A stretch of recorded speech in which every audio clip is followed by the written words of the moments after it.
You know, did you see Super 8? I have, yeah, it's great. Well, you liked it? I thought it was a weird kind of companion film to Paul in a way. It's like for JJ. Right. That's what I was thinking. That's what we were all thinking. Yeah, and JJ. He ripped you off. No. Have you talked about this to him?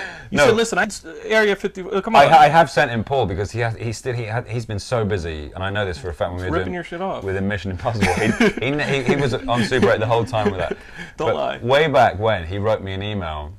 And we were both in the process of making the films, and he just says, out of interest, what's Paul about? And I said, oh, you know, it's like some guys, and they find an alien, and they sort of help him. And he's emailed back saying, hey, I think we're making the same film.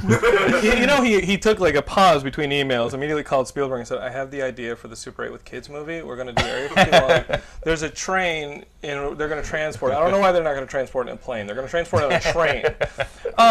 Was the call with Spielberg, was he just like, okay, I'll do a small voice cameo with you. I'm gonna go produce this, guys. Yeah. Well, it's funny. It's like, Super bad what? I said to JJ when we were speaking about it after, I said, you know, yeah, he produced your film, but he's in our film. You know? Yeah. That was Steven Spielberg's idea. We were on the set of Tintin, and we were just telling him about it, you know, because we wanted to share our idea with him that he'd had this link to Paul over the years and was kind of like, you know, maybe shared some ideas, had a bit of creative. And they're both kind of love letters to the man. Yeah, it absolutely is. You know, they both are. And Stephen really liked it. He said, "Oh, that's really funny, isn't it? Maybe I could like call up during the film and I could be on the phone to Paul." And Nick and I were kind of, we sort of went, he thought of that idea. Yeah. Where it wasn't even in the script, and so that's why it's the only cutaway in the movie. It almost structurally is slightly crowbarred in, because at no point in the film do we zoom off to anything like we used to do in Spaced.